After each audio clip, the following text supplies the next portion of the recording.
भगवा पहना हूँ। सनातन धर्म का मतलब होता है सच्चा की बात करना। सनातन धर्म की बात होता है सच्चाई पे अड़े रहना। सनातन धर्म का बात ये नहीं होता कि उन्माद फैलाकर आप धर्म की जय जयकार करोगे। आज क्या राम ये कहता है कि आप किसी को गोली मारो? क्या राम ये कहता है कि धर्म के नाम पर उन्माद मचाओ? क्या राम ये कहता है भगवा के नाम पर आप मंदिर की जगह मस्जिद में जाकर भगवा लहराओ? क्या राम ये कहता है किसी के कपड़े और पहनावे के नाम पर उसको आतंकी कहोगे या उसको भाईचारे कहोगे? गीता में तो लिखा है उसमें जिस तरीके से मामला पूरा गर्मा गया है, और खासतौर पर जब अतीक अहमद की बात आती है और जब उसको रात के 10:30 बजे पुलिस की मौजूदगी में इस तरीके से उसको गोली से भून दिया जाता है और पुलिस प्रशासन चुप रहती है और फिर बाद में वो पकड़ा भी जाता है, एक नारे भी लगाता है। सवालिया निशान पुलिस प्रशासन से लेकर वहाँ पे मौजूद तमाम मीडिया और पत्रकारिता के लोगों पर ही उठना चाहिए। किस तरह से जिस पत्रकारिता पर पूरा देश विश्वास करता है उस पत्रकारिता का ही आंकड़ा लेकर हमलावर ने हमला किया, और हमलावर ने हमला करते हुए एक धर्म का संज्ञान लिया, जिस धर्म को हमेशा सत्यता का धर्म कहा जाता है, जिस धर्म को भाईचारा का धर्म कहा जाता है, जिस धर्म को वसुधैव कुटुंबकम का धर्म कहा जाता है, उसी राम को नाम लेकर अगर कोई किसी हत्यारा को मारता है तो समझ लीजिए किस तरह से उत्तर प्रदेश के अंदर ये नुमाइंदे जय श्री राम के नाम पर धार्मिक उन्माद फैलाने का काम कर रहे हैं। आज ये सारा जो काम हो रहा है ना, ये वही उत्तर प्रदेश के मुख्यमंत्री जिनके ऊपर कई आरोप पहले भी लगाते हिंदू व्यवानी के, जब वो संयोजक थे, और तमाम सदन के अंदर जब आप एक मुख्यमंत्री और एक प्रदेश का मुखिया होते हुए आप ये कहोगे कि मैं मिट्टी में मिला दूंगा, तो आप राजनीति की बात कर रहे हो या लोकतंत्र की बात कर रहे हो या संविधान की बात कर रहे हो या उस गैंगस्टर की तरह गैंगवार की बात कर रहे हो? ये पूरी देश की जनता को पता चल गया और पूरे प्रदेश की जनता को पता चल गया।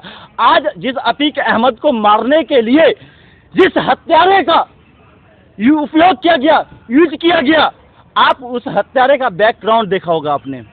एक बजरंग दल का जिला प्रमुख, दूसरा उस सुंदर भाटी गैंग से मिलता है, सुंदर भाटी से मिलता है, तीसरा आपने देखा होगा उसका भाई, उसके पूरा गांव ये कहता है कि धर्म का जय जयकार किया।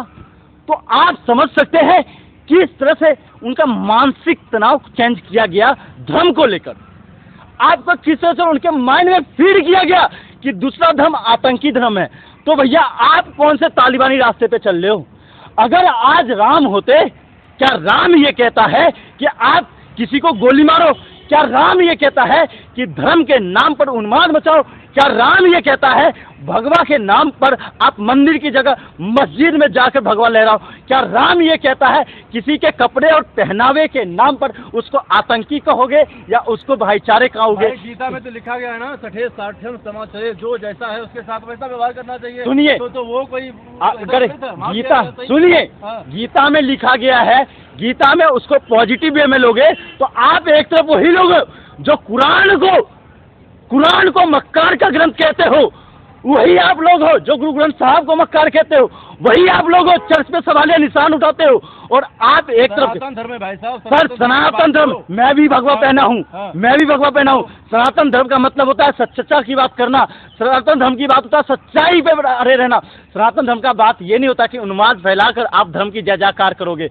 आज जिस तरह से हिंदू धर्म अपमान हुआ है पूरी दुनिया में, इस 3 अपराधी के नाम पर नहीं, देश के प्रधान के नाम पर और उत्तर प्रदेश के मुखिया के नाम पर और इस भारतीय जनता पार्टी और उसके तमाम संगठनों के नाम पर जिस तरह से हमारे धर्म का उन्माद के नाम पर बदनाम किया जा रहा है, वो कहीं ना कहीं अगर हम जैसे लोग नहीं आएंगे तो हमारे जो धर्म है उसको मिट्टी में मिला देंगे, जिस तरह से योगी आदित्यनाथ सदन के अंदर बोला था। तो आप किसी तो ऐसा होना ही चाहिए ना, सुनिए, अपराधी के लिए कोई विशेष तो सत्र बुलाया नहीं सुनिए, आप 1990 सुनिए, इस आंकड़ा को आप आज 2023 में बैठे हैं ना, इसको 1989 में लेके जाइए, जब चांद बाबा की हत्या हुई थी तो भी अतीक अहमद को लाने वाला कोई सरकार का नुमाइंदा ही था, सरकार का नुमाइंदा ही था, वही पुलिस प्रशासन था।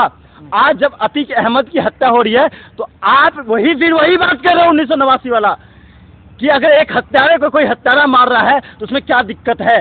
तो आप ये बताइए, तो आपने एक के बदले 3 हत्यारा उत्तर प्रदेश के अंदर पनपा दिया। आज सही से आंका लीजिएगा, अगर आपने सही से आंका लीजिएगा तो कोई भी इसके साथ नहीं होगा।